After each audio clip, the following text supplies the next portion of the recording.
नमस्कार।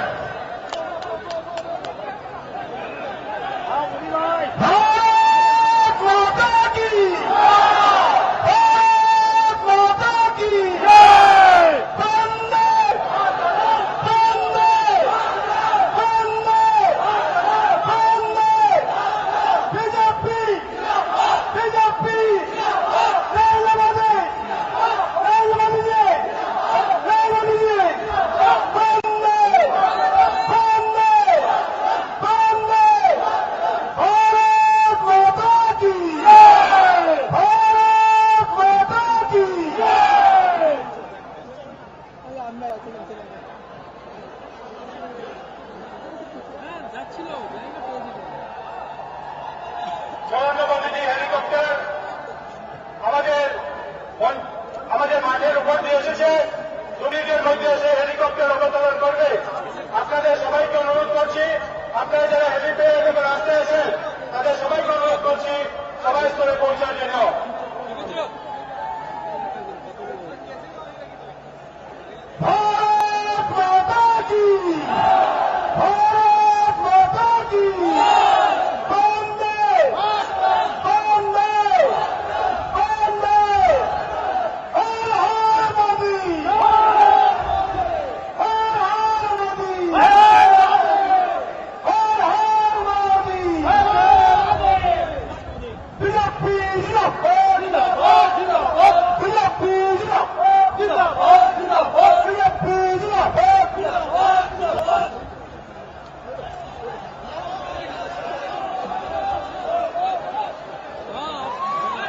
देखिए ना, हम लोग हेलीकॉप्टर उतर रहा था चक्कर में तो मोदी का स्टेज का फ्रंट देख रखे हैं, देख लीजिए मोदी ठीक है, स्टेज का देख रखे हैं।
स्वागतम स्वागतम स्वागतम स्वागतम स्वागतम स्वागतम स्वागतम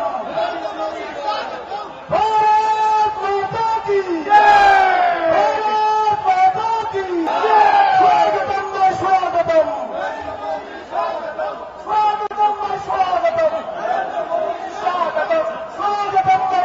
स्वागतम स्वागतम स्वागतम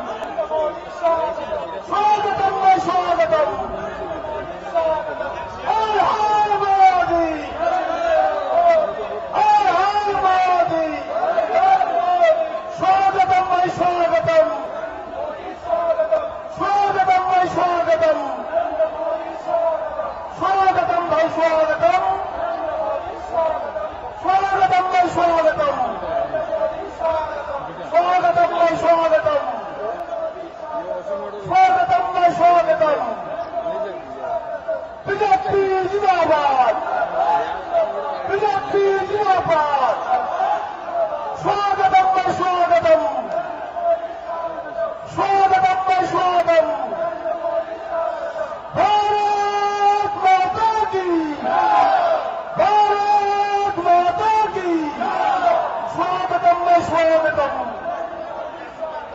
स्वागतम में स्वागतम स्वागतम में स्वागतम स्वागतम में स्वागतम स्वागतम में स्वागतम स्वागतम में स्वागतम वंदे मातरम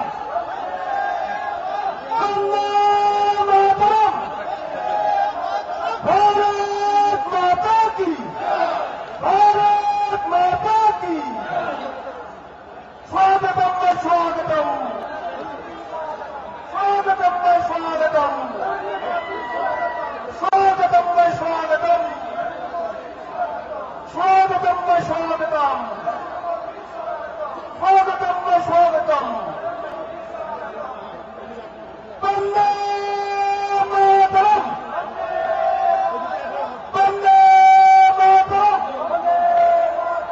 भारत माता की भारत माता की माता की माता की स्वागतम में स्वागतम स्वागतम में स्वागतम स्वागतम में स्वागतम स्वागतम में स्वागतम स्वागतम में स्वागतम हर हर मोदी ভারতবর্ষের আজকের দিনে সবচেয়ে জনপ্রিয় নেতা ভারতীয় জনতা পার্টি 2014 সালের নির্বাচনে যিনি প্রধানমন্ত্রী পদপ্রার্থী শ্রী নরেন্দ্র মোদীজি আমাদের এই সভাস্থলে পৌঁছেন। আপনাদের সবাইকে অনুরোধ করছি দু হাত তুলে মোদীজিকে স্বাগত জানান। ভারত মাতা কি ভারত মাতা কি বন্দে মাতরম বন্দে মাতরম। আমরা আমাদের এই সমাবেশের নাম বরাক বিকাশ সমাবেশ দিয়েছিলাম, কিন্তু বরাক উপত্যকার জনগণ আজকে এই সমাবেশের নাম পরিবর্তন করে বরাক বিকাশ মহাসমাবেশে পরিণত করেছে। আপনাদের সবাইকে ভারতীয় জনতা পার্টির পক্ষ থেকে ধন্যবাদ ও কৃতজ্ঞতা জানাই। ভারত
মোদীজিকে গামছা দিয়ে সংবর্ধনা জানাবে আমাদের রাজ্যিক সভাপতি মহাশয়।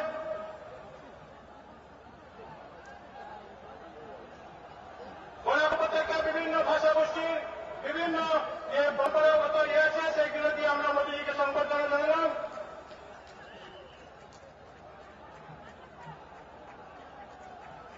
এখন আমাদের সর্বভারতীয় সহসভাপতি আসামের প্রভারী মাননীয় আলওয়ালিয়াজি উনি মঞ্চে এসে উপস্থিত হয়েছেন। উনাকে উত্তরীয় দিয়ে বরণ করছে আসাম প্রদেশ বিজেপি সভাপতি সর্বানন্দ সোনোয়াল মহাশয়।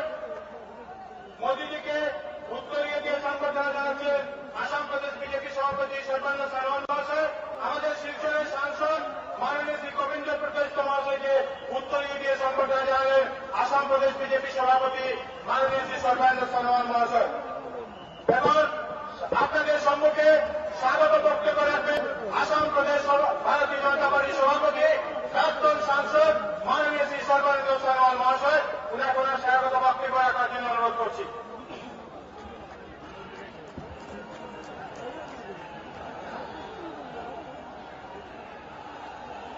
পরম শ্রদ্ধাৰ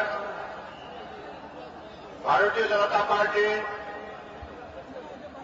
প্ৰক্ষেপিত প্ৰধানমন্ত্ৰীৰ প্ৰাৰ্থী গুজৰাটৰ মাননীয় মুখ্যমন্ত্ৰী ভাৰতবৰ্ষৰ সমূহ জনগণৰ অতি প্ৰিয় নেতা নৰেন্দ্ৰ মোদী ডাঙৰীয়া, আমাৰ ৰাষ্ট্ৰীয় সমিতিৰ অন্যতম উপসভাপতি তথা অসম ৰাজ্যিক সমিতিৰ প্ৰভাৰী এছ আলৱালে ডাঙৰীয়া, আমাৰ ৰাষ্ট্ৰীয় সমিতিৰ অন্যতম উপাধ্যক্ষা সাংসদ বিজয়া চক্ৰৱৰ্তী বাইদেউ, শিলচৰ সংসদীয় সমষ্টিৰ মাননীয় সাংসদ তথা প্ৰাক্তন কেন্দ্ৰীয় মন্ত্ৰী গোবিন্দ ভূটাইজ ডাঙৰীয়া, সাংসদ শ্ৰদ্ধাৰ ৰাজেন গোহাঁই ডাঙৰীয়াৰ লগতে আজি মঞ্চত উপস্থিত থকা ভাৰতীয় জনতা পাৰ্টীৰ মাননীয় বিধায়কসকল, ৰাজ্যিক কাৰ্যনিৰ্বাহকৰ বিষয়ববীয়াসকল,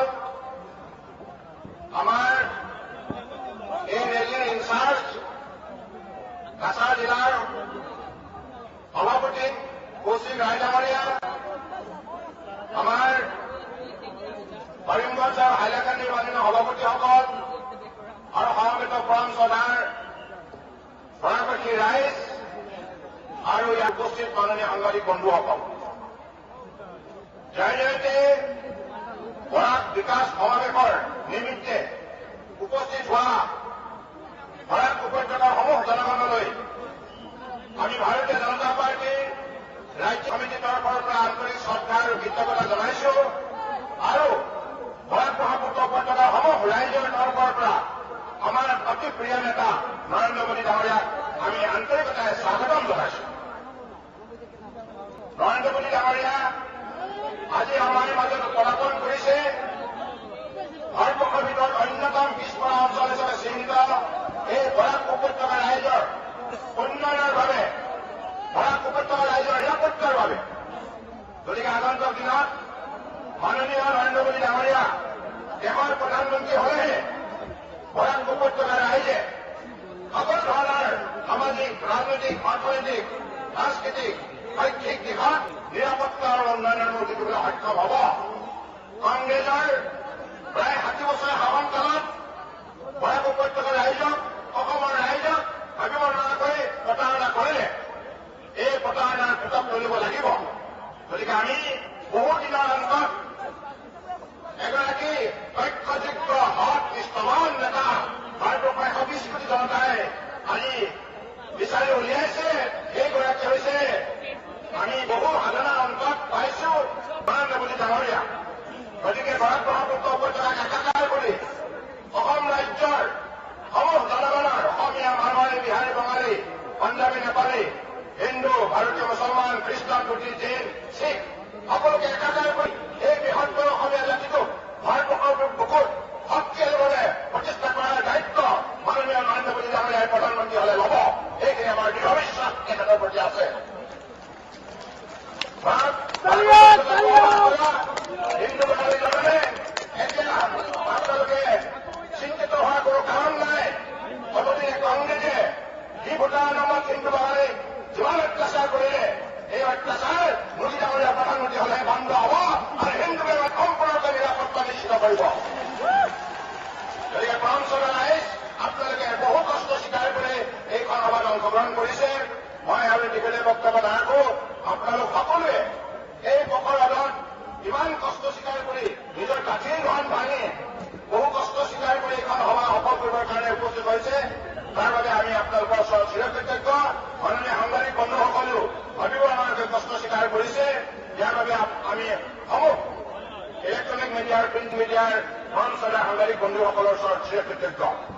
গতিকে আজি এই শুভক্ষণত মই বিশ্বাস ৰাখিছো উন্নয়ন আৰু নিৰাপত্তা আৰু আগন্তুক দিনত এই অঞ্চল ভাৰতবৰ্ষৰ ভিতৰত অন্যতম শক্তিশালী অৰ্থনৈতিক অঞ্চল হিচাপে নিশ্চিতভাৱে গুজৰাটৰ দৰে নৰেন্দ্ৰ মোদীৰ দৰে এই অঞ্চলক কেনেধৰণৰ মৰ্যাদা দিব, অগ্ৰাধিকাৰ দিব ৰাষ্ট্ৰীয় কৰ্মসূচী। বৰাক ব্ৰহ্মপুত্ৰ উপত্যকাৰ সমন্বয় ভূমি হিচাপে এইটো ভাৰত ভূমি বিশ্বৰ ৰূপত প্ৰতিষ্ঠিত হ'ব। স্বামী বিবেকানন্দৰ আদৰ্শৰে বীৰ লাচিত বীৰ স্বৰ্গদেউ চাউলুং চুকাফা আৰু নেতাজী সুভাষ চন্দ্ৰ বসুৰ আদৰ্শৰে আগন্তুক দিনত আমি একাকাৰ হৈ বৰাক ব্ৰহ্মপুত্ৰ উপত্যকাই নিশ্চিতভাৱে পৃথিৱীৰ বুকুত অন্যতম বৃহত্তৰ আজাদী হিচাপে নিজৰ প্ৰতিষ্ঠা কৰিবলৈ সক্ষম হ'ম। এই সুযোগ আমাৰ মাননীয় নৰেন্দ্ৰ মোদী ডাঙৰীয়াই প্ৰধানমন্ত্ৰী হ'লে দিব। এই আশাৰে মই পুনৰ সকলোৰে প্ৰতি শ্ৰদ্ধা আৰু কৃতজ্ঞতা জনাই মোৰ একাষাৰ সামৰিছো। আৰু এই মুহূৰ্তত মই এগৰাকী আমাৰ সতীৰ্থ চিনাকি পাইছো। আমাৰ এই ৰেলীৰ ইনচাৰ্জ হৈছে আমাৰ কাছাৰ জিলাৰ সভাপতি কৌশিক ৰয় ডাঙৰীয়া। আৰু এই মই ইতিমধ্যে মোদী ডাঙৰীয়াক জনাইছো যে আজি এইখন সভা অনুষ্ঠিত কৰাৰ বাবে ইয়াত বসবাস কৰা সমূহ স্বনামধন্য লোকসকলে যেনেধৰণে ভাৰতীয় জনতা পাৰ্টীক সহযোগিতা আগবঢ়ালে ইয়াৰ বাবে ভাৰতীয় জনতা পাৰ্টীয়ে এই ৰামনগৰৰ নিৰ্বাসী সমূহ স্থানধন্য লোকলৈ এই অঞ্চলৰ বিভিন্ন জাতি গোষ্ঠী ভাষাভাষী লোকলৈ আন্তৰিক কৃতজ্ঞতা আৰু শ্ৰদ্ধা জ্ঞাপন কৰিছে। ধন্যবাদ। জয় অসম, ভাৰত মাতা কি জয়। ধন্যবাদ রাজ্যিক সভাপতি সর্বানন্দ সনোয়াল মহাশয়। আমি সংক্ষিপ্ত বক্তব্য রাখার জন্য অনুরোধ করি শিলচরের সাংসদ মাননীয় শ্রী গোবিন্দ গুরদাস মহাশয়কে।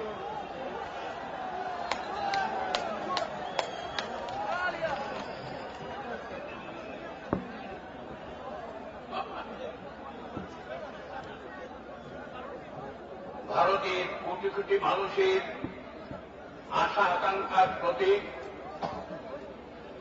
ভারতবর্ষের বিকাশ পুরুষ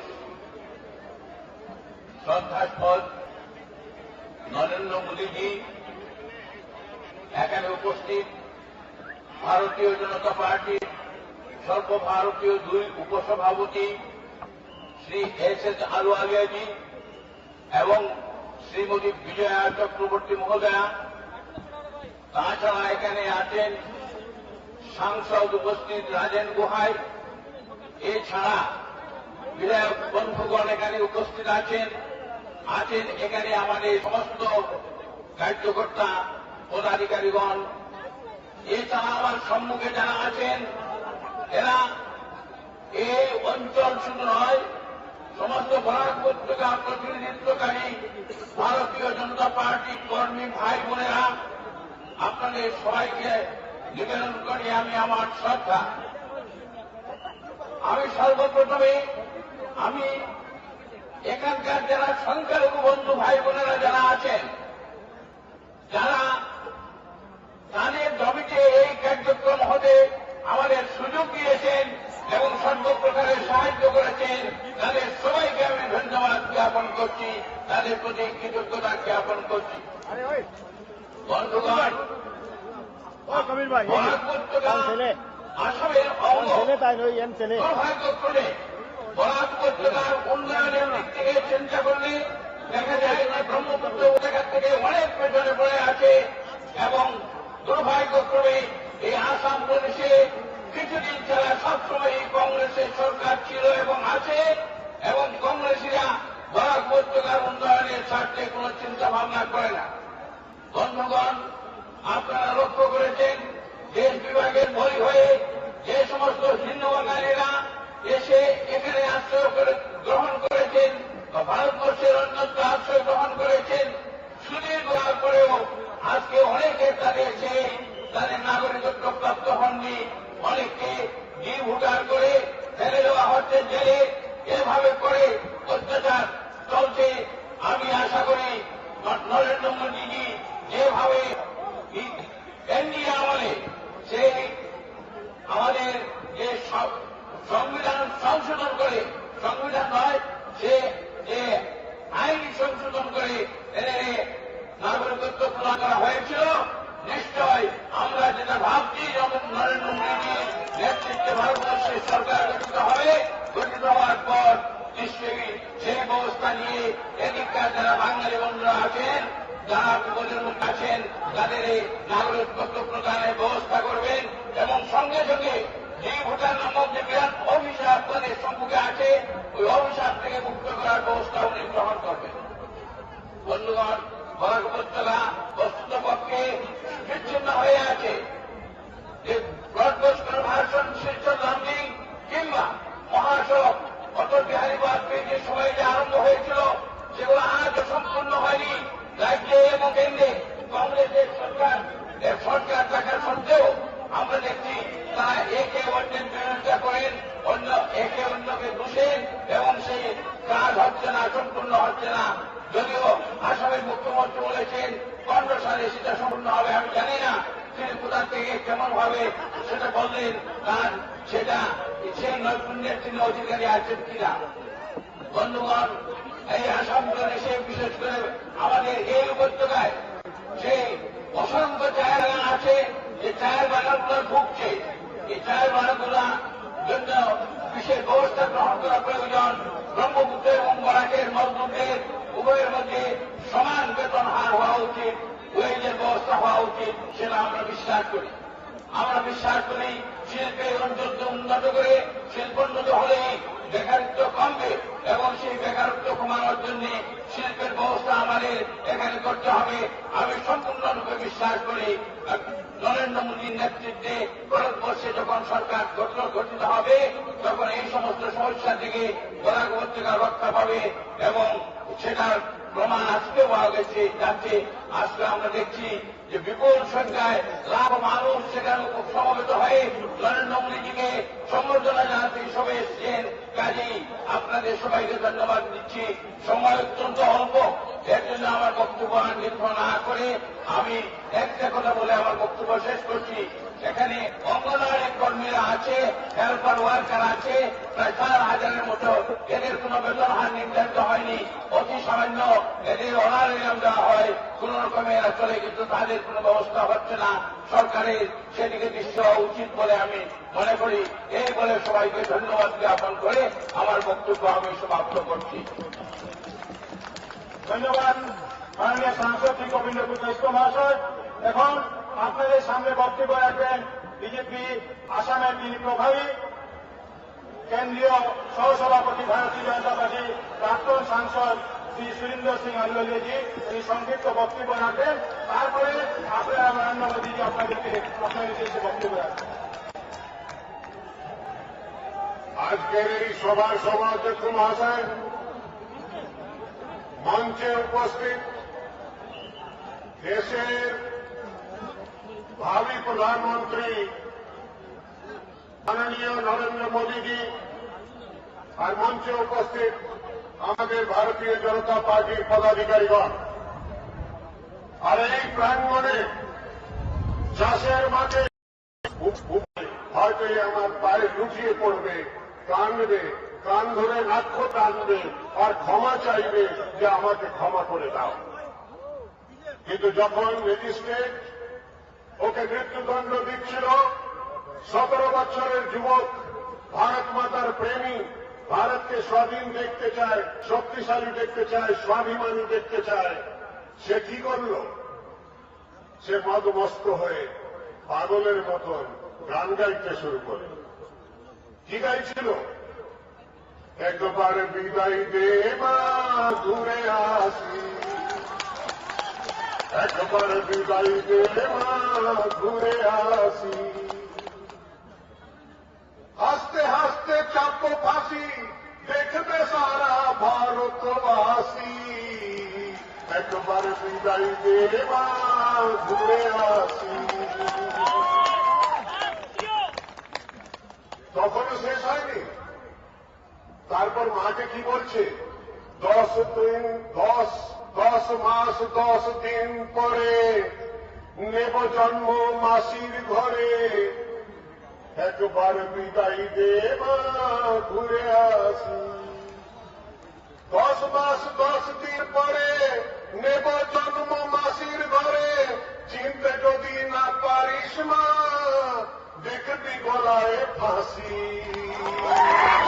দেখবি গলায় ফাঁসি।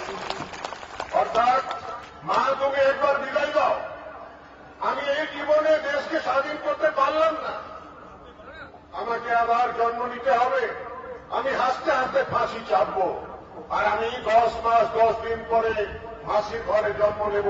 মা তুমি যদি চিনতে না পারো, তুমি দেখবে নবজাত শিশুর গলায় ফাঁসির দাগ হবে, সেই তোমার ক্ষুদিরাম হবে, সেই তোমার ক্ষুদিরাম হবে। কথাটা ভেবে আমি দেখলাম দেখি আমাদের ভাবি প্রধানমন্ত্রী আজকে সেই সংকল্প নিয়ে দেশকে সশক্ত করার জন্য, নির্ভয় করার জন্য আর স্বাভিমানী করার জন্য জায়গায় জায়গায় গিয়ে বলছে, আর বিপুল সমর্থন পাচ্ছে। আপনারাও সমর্থন দিয়েছেন, কিন্তু এই সমর্থন ভোটারে আর ভোটার থেকে ভোটে পরিণত হওয়া উচিত। তাই করবেন কি? তাই করবেন কি?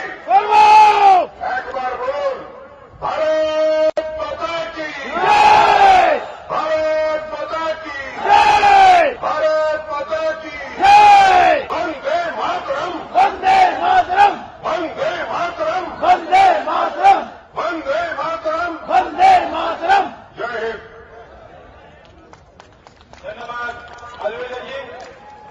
সমগ্র ভারতবর্ষের আশা আকাঙ্ক্ষা যিনি প্রতীক, ভারতবর্ষের লোক তাকে 2014 সালে নির্বাচনের পর দেশের প্রধানমন্ত্রী হিসেবে দেখতে চান। এই ভাবি প্রধানমন্ত্রী ভারতীয় জনতা পার্টি যারা প্রধানমন্ত্রী ঘোষণা করেছে, মাননীয় শ্রী নরেন্দ্র মোদীকে আমন্ত্রণ করছি, বরাক উপত্যকা আজকের দিন পর্যন্ত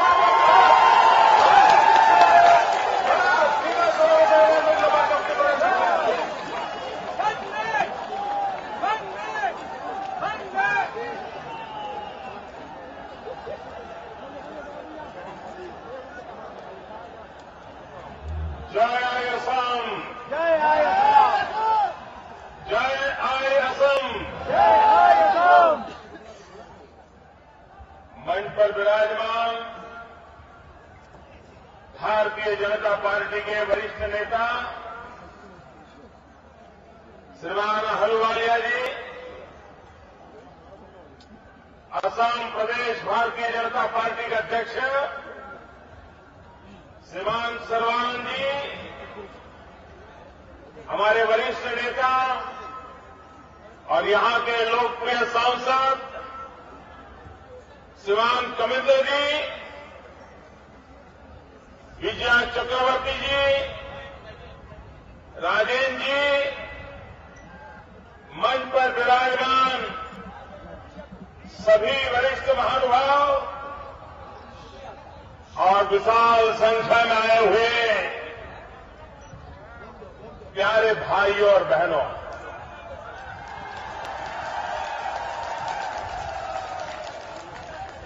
जितने लोग इस मैदान में हैं, उससे भी ज्यादा लोग मैदान के बाहर हैं।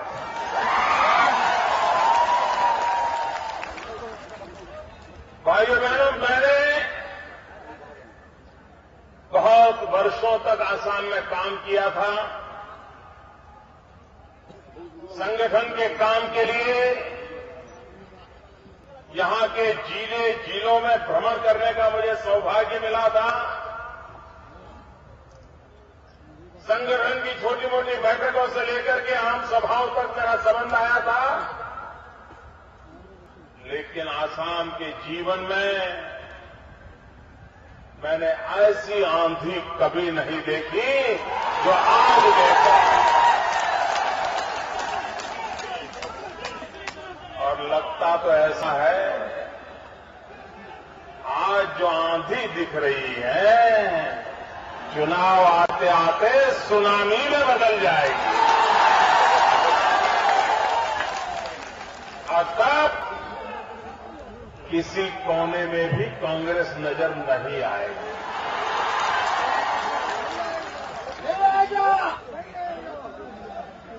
ये 2014 का चुनाव कांग्रेस के अंतकाल का आरंभ समझ लीजिए।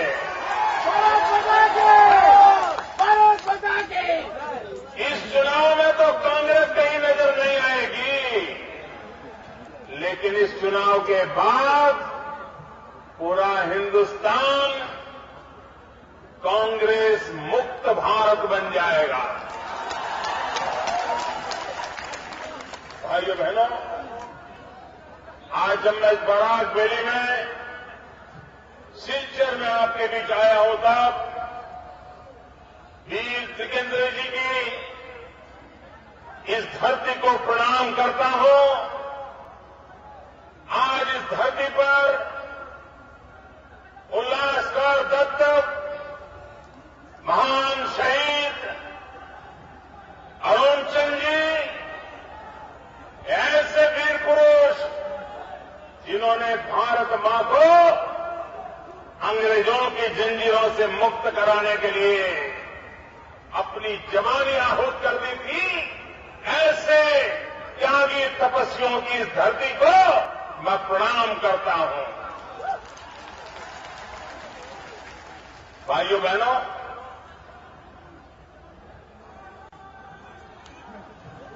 इस बार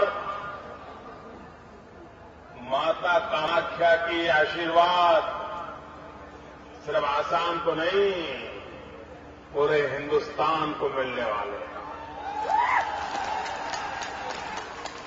और मां कामाख्या के आशीर्वाद से हिंदुस्तान के हर नागरिक की कामना पूर्ण होने वाली है, ये मुझे साफ नजर आ रहा है। भाइयों बहनों,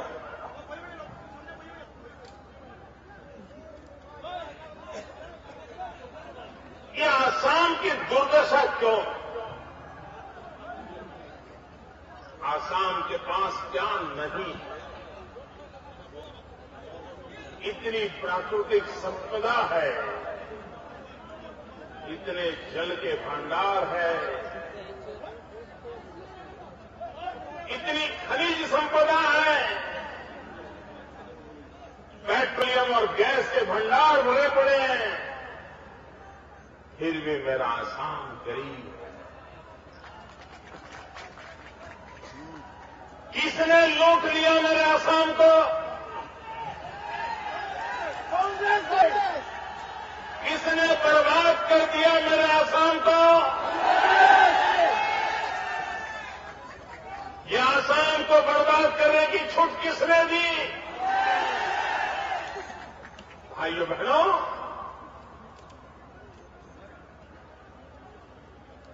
असम के बगल में बांग्लादेश है और गुजरात के पड़ोस में पाकिस्तान है।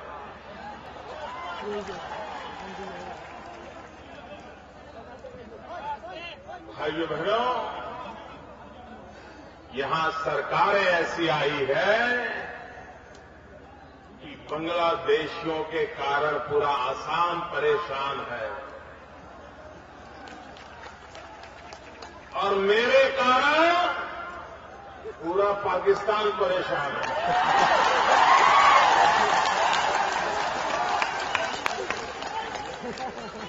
हम निर्णय आपको करना है कि आपको ये बांग्लादेशियों से परेशानी झेलनी है कि असम का भविष्य तय करना है। अगर आप आसाम का भविष्य तय करना चाहते हो तो भाइयों बहनों, मैं आपके पास आया हूं। आप मुझ पे भरोसा कीजिए। दिल्ली में सरकार बनते ही यहां के आपके डिटेंशन कैंप मैं खत्म न कर दूं तो मुझे कहना।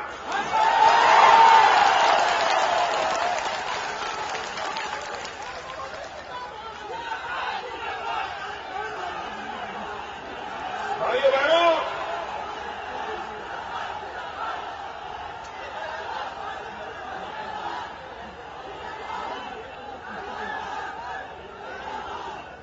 भाइयों बहनों, मैं सब यहां आए हुए भाइयों बहनों को आज वचन देता हूं, जिस अर्जुन नमःशूद्र ने बलिदान दिया है,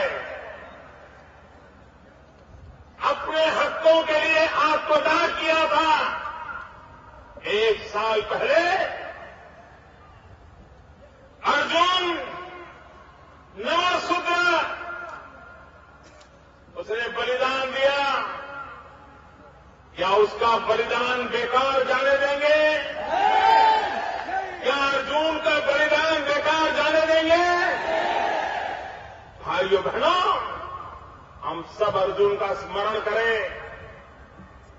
और जिस प्रकार से वोट बैंक की राजनीति में डूबी हुई असम की सरकार ने डिटेंशन कैंप के नाम पर मानव अधिकारों का हनन किया। अर्जुन जैसे व्यक्तियों को हत्या के लिए लड़ना पड़ा, जीना मुश्किल कर दिया। अब तब जाकर के अर्जुन ने बलिदान दे दिया। अर्जुन खुद के लिए नहीं मरा है, डिटेंशन कैंप में बैठे हुए लाखों लोगों के अधिकार के लिए मरा। भाइयों बहनों, यहां पर एक डी वोटर का तूफान चल रहा है। जहां कांग्रेस को लगे कि चुनाव हार जाएंगे, डी वोटर का थप्पा लगा दो, उसके मताधिकार को छीन लो। मैं भारत के इलेक्शन कमीशन से आग्रह करता हूं, निष्पक्ष और न्यायी चुनाव के लिए ये राजनीतिक कारणों से चुने हुए लोगों को डी वोटर का थप्पा लगाया गया है। इस चुनाव के पहले इलेक्शन कमीशन इस थप्पे को हटाए, उनको वोट का अधिकार दें। भाइयों बहनों, बांग्लादेश से जो घुसपैठ जी आए हैं, उनको बाहर भेजना चाहिए कि नहीं भेजना चाहिए? जरा पूरी ताकत से बोलो ना, भेजना चाहिए नहीं भेजना चाहिए? भेजना चाहिए नहीं भेजना चाहिए? भाइयों बहनों, बांग्लादेश से 2 प्रकार के लोग आए हैं। एक लोग राजनीतिक षड्यंत्र के तहत आए हैं, कुछ लोगों की राजनीतिक डिजाइन को बार पूरा करने के लिए आए हैं, और दूसरे वो लोग हैं जिन्हें बांग्लादेश में जीना मुश्किल कर दिया गया है। उनका जीवन बर्बाद कर दिया गया है, उनकी बहन बेटियों की इज्जत सलामत नहीं है। मैं 125 करोड़ देशवासियों से पूछना चाहता हूं, क्या गुनाह है बांग्लादेश में रहने वाले उन परिवारों का जिनकी जवान बेटियों पर बलात्कार किए जाते हैं, जिनके घर जमीन लूट ली जाती है, वहां से उसे खदेड़ दिया जाता है। जो कल तक हमारा था वहां से उसको खदेड़ दिया गया है।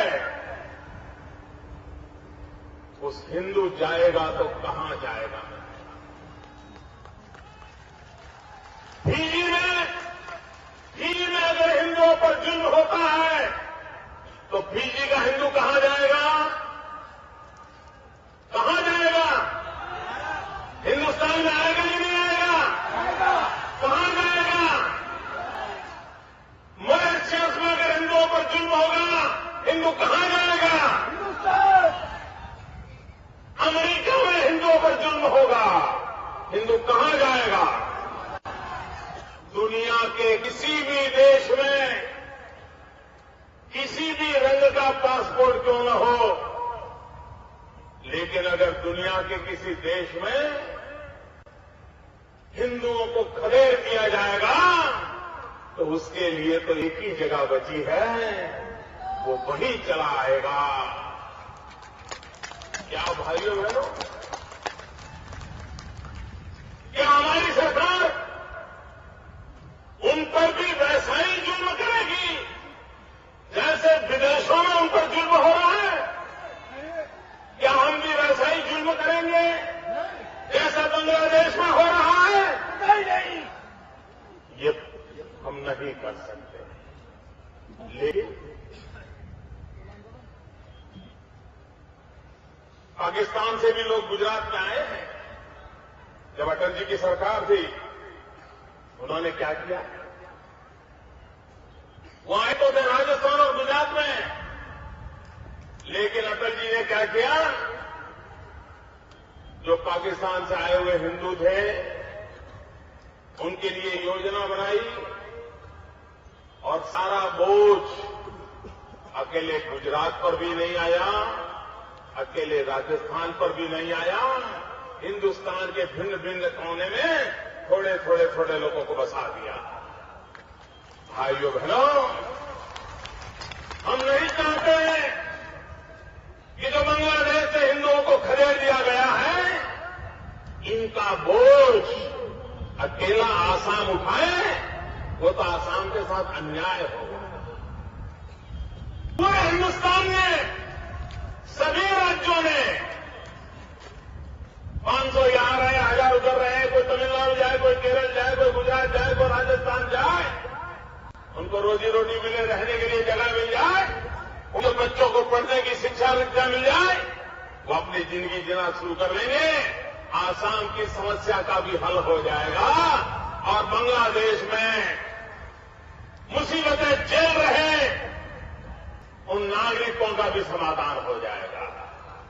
और जो घुसपैठिए हैं, वो राजनीतिक मकसद से आए हैं, उन्हें तो वापस वहीं भेजना होगा जहां से वो आए। भाइयों बहनों, ने आपके अधिकार को छीन लिया जा रहा है। आसाम का नौजवान बेरोजगार और बाहर से आए हुए लोग रोजी रोटी कमाना शुरू करते हैं। आप मुझे बताइए, आसाम के साथ अन्याय है कि नहीं है? यह अन्याय जाना चाहिए नहीं जाना चाहिए? आपको न्याय मिलना चाहिए। दिल्ली में सरकार बना दीजिए, न्याय मिलने की शुरुआत हो जाएगी। भाइयों बहनों, आप मुझे बताइए, करीब 150 साल हो गए यहां चाय बागान का काम विकसित हुआ। 150 साल हुए होंगे, 150 साल हुए। असम के अंदर हिंदुस्तान के और भागों से मजदूर आए, चाय बागानों में काम किया और आसाम को पहचान दी, दुनिया को चाय दी। और आसाम ने सिर्फ चाय दी ऐसा नहीं, आसाम ने दुनिया को चाह भी दी है, चाह भी दी है। भाइयों बहनों, जिन्होंने 150 साल तक मजदूरी की, चाय बागानों में अपनी जिंदगी खपा दी। 4-4, 5-5 पीढ़ी चाय बागानों में काम करते रहे। हमारे ही देश के भाई हैं वो। भाइयों बहनों, अगर देश को विकास करना है, प्रगति करनी है, तो क्या 4-4, 5-5 पीढ़ी तक ये चाय के बागान में काम करने वाले ऐसे ही जिंदगी जीने के लिए मजबूर करना होगा क्या? क्या उनकी जिंदगी में बदलाव आना चाहिए, नहीं आना चाहिए? उनके बच्चों को शिक्षा मिलनी चाहिए, नहीं मिलनी चाहिए? उनको रहने के लिए घर मिलना चाहिए, नहीं मिलना चाहिए? उनको सम्मान भरी जिंदगी जीने का अवसर मिलना चाहिए, नहीं मिलना चाहिए? भाइयों बहनों, चाहे सरकार आसाम की हो, चाहे दिल्ली की हो, जिस चाय से हिंदुस्तान को अरबों खरबों डॉलर की कमाई होती है, फॉरेन एक्सचेंज कमाने को मिलता है,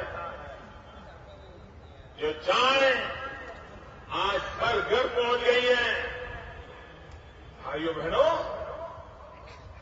ये दायित्व बनता है दिल्ली की सरकार का, ये दायित्व बनता है असम सरकार का। ये चाय बागान के पीढ़ी दर पीढ़ी काम करने वाले जो मजदूर है, उनको उनका हक मिले, उनकी क्वालिटी ऑफ लाइफ में परिवर्तन आए, उनके बच्चों को शिक्षा दीक्षा मिले, बीमारों को दवाएं मिले। भाइयों बहनों, दिल्ली में भाजपा की सरकार बनेगी, हम इन चाय बागान के कामदारों के लिए अलग एक बोर्ड की रचना करेंगे, उनके विकास के लिए योजनाएं बनाएंगे, उनके जीवन में बदलाव आए। इस काम को हम पूरा करने का इरादा लेकर के चल रहे हैं। भाइयों बहनों, अगर आसाम के जीवन में बदलाव लाना है, मैं तो हैरान हूं। आसाम एक ही प्रदेश, चाय के बाग एक ही प्रकार के, चाय के बगीचों में काम करने वालों का काम भी एक ही प्रकार का, मेहनत भी समान प्रकार की। लेकिन भाइयों बहनों, ये ब्रह्मपुत्र का बराक से झगड़ा क्यों? ये कांग्रेसी लोग देखिए, बराक को ब्रह्मपुत्रा से लड़ा रहे हैं, ब्रह्मपुत्रा को बराक से लड़ा रहे हैं। ये एक अंदर भीतर लड़ाई कराने वाले लोग, इनसे आसाम को बचाना है। क्या कारण है कि ब्रह्मपुत्र वैली में चाय के बगीचे में काम करने वाले को उसकी मेहनत का एक प्रकार का पैसा मिले, और बराक वैली में चाय के बागों में काम करने वाले मजदूर को कम पैसे मिले? ये भेदभाव क्यों? ये भेदभाव है कि नहीं है? जरा जोर से बोलिए ना, ये भेदभाव है कि नहीं है? ये भेदभाव किसने किया? ये भेदभाव किसने किया? सबको समान मिलना चाहिए, नहीं मिलना चाहिए? जो ब्रह्मपुत्र के मजदूरों को मिलता है, वो बराक के मजदूरों को मिलना चाहिए, नहीं मिलना चाहिए? भाइयों बहनों, बराक भी हमारी मां है, ब्रह्मपुत्रा भी, लेकिन दोनों के बीच में झगड़ा नहीं चाहिए। ये कांग्रेस झगड़े कराती है, इस झगड़ों से मुक्ति पाना हमारा काम। अरे क्यों कर रहे हैं? इसके कारण क्या हुआ है?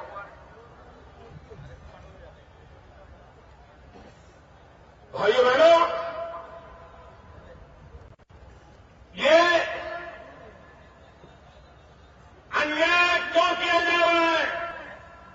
उसी का परिणाम ये हुआ है कि बराक वैली में चाय के जो कारखाने हैं, वे आज बीमार होते चले जाए, रुग्ण होते चले जा रहे हैं।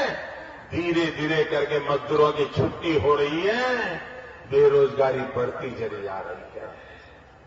भाइयों बहनों, एक ही राज्य की सरकार ऐसा भेदभाव करने के लिए सोच भी कैसे सकती है? शर्म आनी चाहिए कांग्रेस के मित्रों, शर्म आनी चाहिए। क्या राजनीति आपकी इतनी गई बीती है कि आपको बांग्लादेशी तो अपने लगते हैं, लेकिन चाय के बागान में काम करने वाले, आसाम का भला करने वाले लोग अपने नहीं लगते हैं। ये भेदभाव अन्याय कब तक? और इसलिए भाइयों बहनों, आसाम के भविष्य के लिए और एक बात मान लीजिए भाइयों, ये आसाम की सरकार आपका भला नहीं कर सकती है। मैंने सुना कि आपके मुख्यमंत्री को जब पता चलता है कि मोदी जी आने वाले हैं,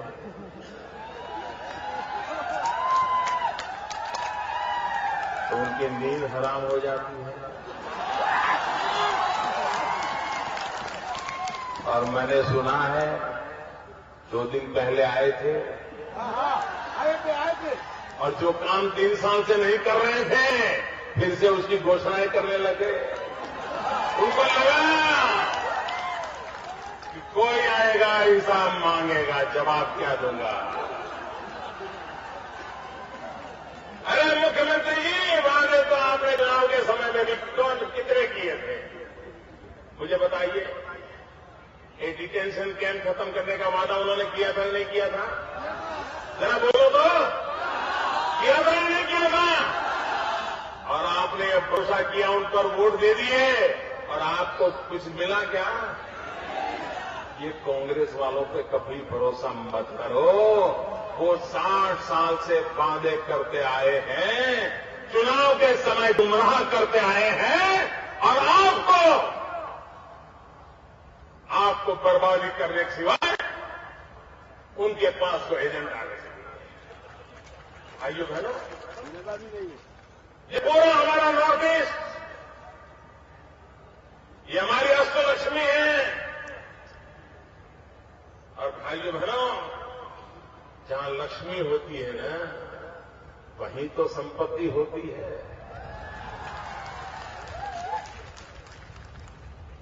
हमें सरस्वती भी चाहिए, हमें लक्ष्मी भी चाहिए।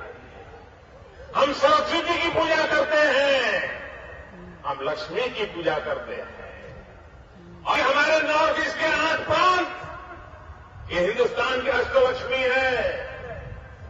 लेकिन भाइयों बहनों, लक्ष्मी को बैठने के लिए जगह भी तो चाहिए ना। लक्ष्मी बेचारी आएगी तो बैठेगी कहां? लक्ष्मी कहां विराजती है मालूम है ना?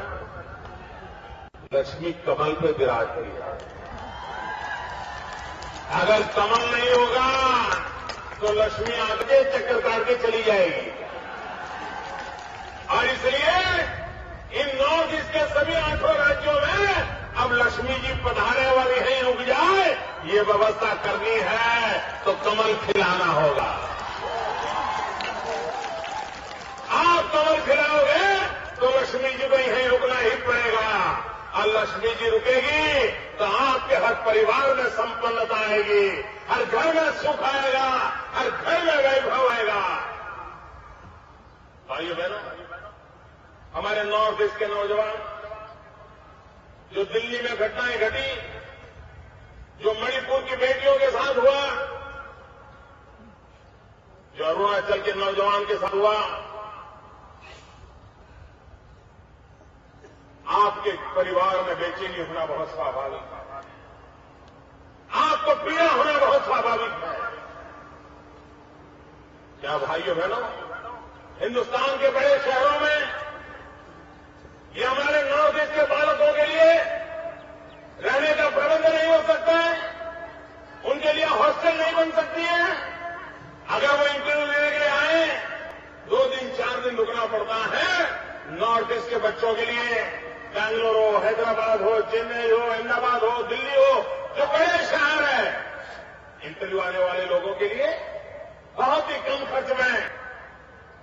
हॉस्टलों का निर्माण करें तो मेरे नॉर्थ ईस्ट के बच्चों को कभी कोई परेशानी नहीं आएगी। इतना ही नहीं, इतना खर्चा कर करके इंटरव्यू के लिए भागा। आज तो जमाना बदल गया है। क्या नौकरी के लिए ऑनलाइन एग्जाम नहीं हो सकती है? हमारा नॉर्थ ईस्ट का बच्चा अपने ही गांव से ऑनलाइन एग्जाम दे दें और उसी एग्जाम के आधार पर उसको बुलाया जाए, खर्चे कम हो जाएंगे। लेकिन ये इनको सोचना ही नहीं है, ये इनको सोचना ही नहीं है भाइयों बहनों। और इसलिए मैं कहता हूं कि दिल्ली में बैठी हुई सरकार, इन्हें हिंदुस्तान क्या है कैसा है कुछ पता ही नहीं है।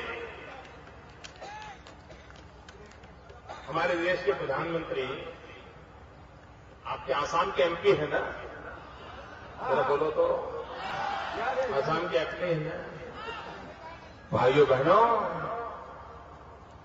मैं तो यहां का एमपी भी नहीं हूं, मैं यहां का कभी एमएलए भी नहीं था, लेकिन मैंने असम के जितने जिले देखे हैं, कोई जिला ऐसा नहीं है जहां मैंने रात न गुजारी हो। इतना मैं आसाम की गलियों में घुमा हूं। आपके दुख दर्द तो मैं जानता हूं। आपको मुख्यमंत्री को यही पता नहीं है कि मोदी जी कभी आसाम में रहते थे, काम करते थे, पता ही नहीं उनको। ऐसे बहुत सी चीजों का उनको मालूम नहीं होता। आपके यहां बाढ़ आई, 2012 में आई थी शायद, भयंकर बाढ़, सैकड़ों लोग मारे गए थे। तब आपके मुख्यमंत्री कहां थे भाई? याद है? आप लोग भूल जाते हो। 2012 में जब आसाम में भयंकर बाढ़ आई, तब आपके मुख्यमंत्री अमेरिका में घूम रहे थे, फिर जापान गए, और जब पत्रकारों ने उनको घेर लिया और पत्रकारों ने पूछा कि बाढ़ में लोग मारे जा रहे थे, मुख्यमंत्री जी आप कहां थे? तो कहते हैं मैं फ्लड मैनेजमेंट को देखने के लिए अमेरिका गया। यहां फ्लड आया, वो मैनेजमेंट देखने वहां गए। क्या भाइयों बहनों, ऐसे लोगों के भरोसे आपका भविष्य बन सकता है? बन सकता है? कब तक झेलोगे इन लोगों को? भाइयों बहनों, आज मैं आपको विश्वास दिलाने आया हूं कि मेरे असम के भाइयों बहनों, समय की मांग है। आज नॉर्थ ईस्ट में अगर किसी परिवार में गंभीर बीमारी आ जाए तो उसको अस्पताल नहीं मिल रहा है, अच्छी सुविधा नहीं मिलती। आजादी के इतने सालों के बाद मरीज को कोई अच्छी अस्पताल नहीं मिलनी चाहिए? हमारा सपना है हमारे नॉर्थ ईस्ट के अंदर एम्स जैसा अस्पताल क्यों न बने। हमारे नॉर्थ ईस्ट में आईआईएम जैसे इंस्टीट्यूशन क्यों न बने। भाइयों बहनों, आसाम में भी गैस और पेट्रोलियम का कारोबार है, गुजरात में भी गैस और पेट्रोलियम का कारोबार है। हमने वहां हमारे नौजवानों को रोजगार मिले इसलिए पेट्रोलियम यूनिवर्सिटी बनाई, ताकि वो बच्चे पढ़ लिख करके उस पेट्रोलियम और गैस के क्षेत्र में उनको काम मिल जाए। क्या ये काम आसाम नहीं कर सकता था क्या? लेकिन उनको उनके नौजवान की चिंता नहीं है, और उसका परिणाम क्या है? बहुत सारे आसाम के नौजवान गुजरात की पेट्रोलियम यूनिवर्सिटी में पढ़ने के लिए आते हैं, क्योंकि उनको मालूम है कि वो अगर उनकी शिक्षा हो गई तो आसाम में वापस आकर के अच्छी नौकरी को मिल सकती है। यही काम आसाम में हो सकता था, लेकिन ये धरती से कटे हुए लोग हैं और ये मन के छटे हुए लोग हैं, और इसलिए न उनको कल की चिंता है, न उनको नौजवानों के भविष्य की चिंता है। भाइयों बहनों, अटल बिहारी वाजपेयी ने एक बहुत बड़ा काम शुरू किया, और ये मेरा सौभाग्य था कि उसका भूमि पूजन मैंने किया था।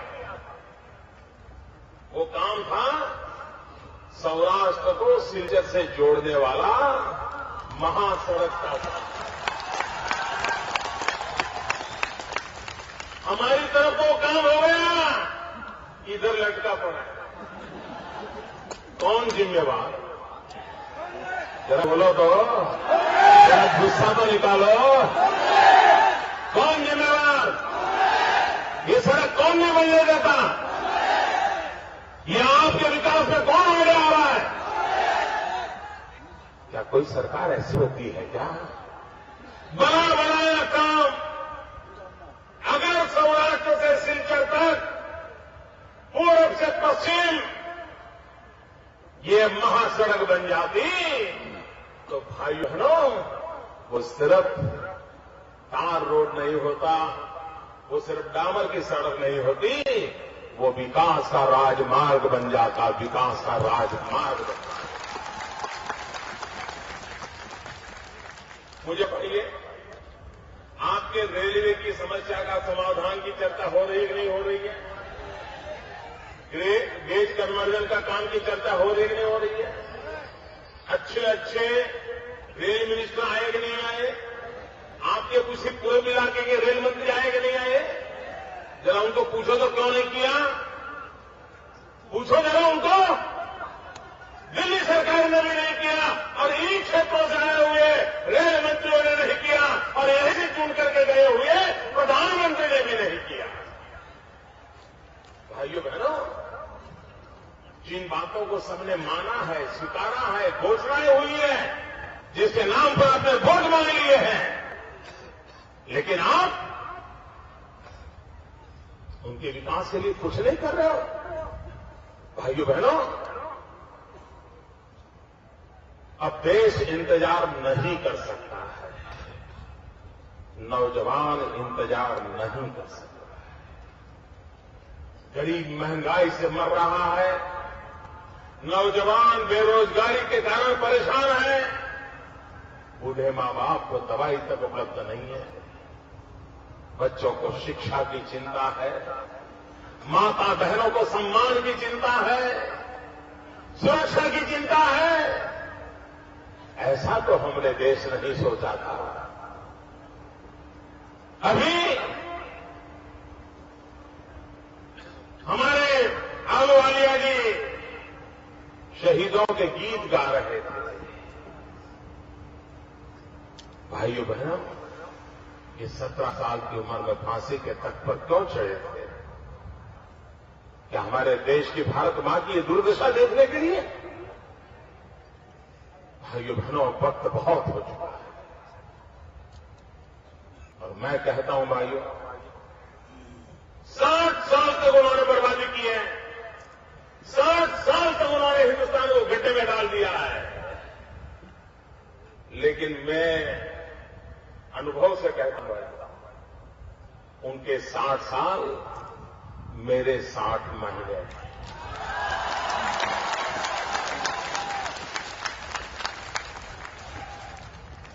60 साल तक आपने नुकसान झेला है ना? बोलो ना। 60 साल तक बर्बादी झेली है ना? सब तबाह कर चुके हैं ना? तो मेरी बात मानने में क्या जाता है? 60 महीने के लिए मौका दो ना।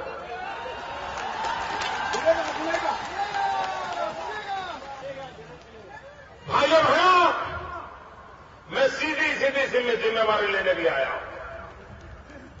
मैं जिम्मेवारियों से भागने वाला इंसान नहीं हूं, मैं जिम्मेवारियों को उठाने वाला इंसान हूं और इसलिए मैं आपके पास आया हूं। मुझ पर जिम्मेवारी दीजिए।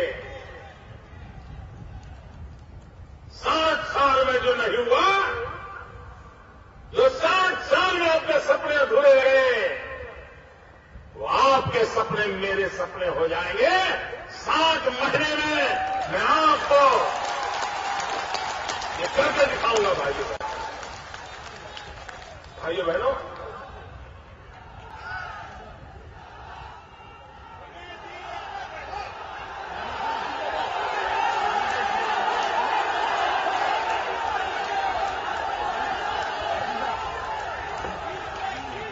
हमारी बहन बेटी,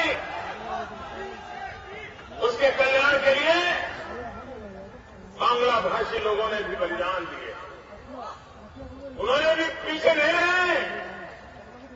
आसाम का नागरिक मरने के लिए तैयार था तो बंगला भाषी भी मरने के लिए तैयार था। ऐसे वीर शहीदों को मैं नमन करता हूं। भाइयों बहनों, कभी कभी मुझे लगता है हमारा हिंदुस्तान खेल कूद में पीछे रह जाता है। अंतर्राष्ट्रीय खेल जगत में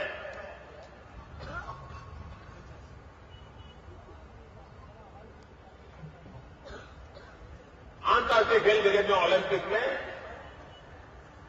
हम कुछ नहीं कर पाते। भाइयों बहनों, मैंने इस इलाके में बहुत भ्रमण किया। यहां के नौजवानों की ताकत को जाता हूं। जब करगिल की लड़ाई लड़ रहे थे तो मैंने देखा है नागालैंड के नौजवानों ने क्या पराक्रम करके दिखाया था। भाइयों बहनों, खेल कूद के जगत में पूरे हिंदुस्तान का नाम रोशन करने की ताकत ये हमारे नॉर्थ ईस्ट के नौजवानों में है।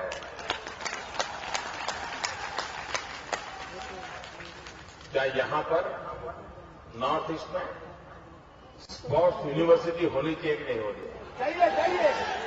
यहां स्पोर्ट्स यूनिवर्सिटी बने तो विश्व स्तर के खिलाड़ी हमें मिले कि ना मिले, दुनिया में नाम रोशन हो या ना हो, भारत का गौरव बढ़ेगा या नहीं बढ़ेगा? लेकिन इनको ये सूचना ही है। जो चीज मुझे दिखाई देती है उनको 60 साल तक नहीं दिखाई देगा।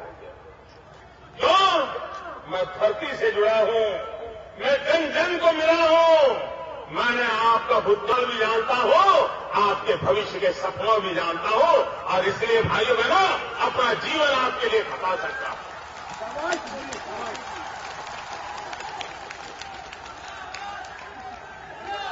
भाइयों बहनों, आसाम इस बार एक नया इतिहास बना दे।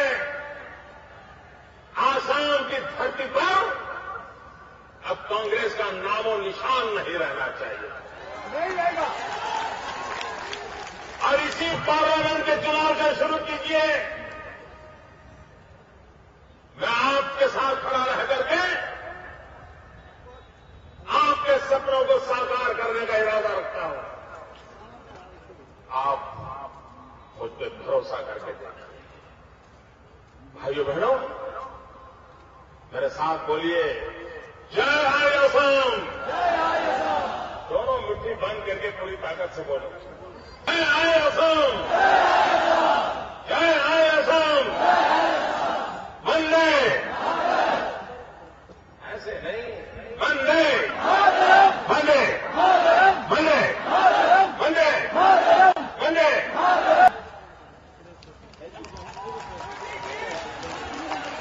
धन्यवाद मोदी जी। এখন ধন্যবাদ প্রস্তাব বিজেপির সাধারণ সম্পাদক শ্রী রূপম শাহ মহাশয়। ভারত মাতা কি, ভারত মাতা কি। আজকের সভার উপস্থিত শ্রদ্ধেয় নাগরিকবৃন্দ, এখন ধন্যবাদ সূচকের পালা।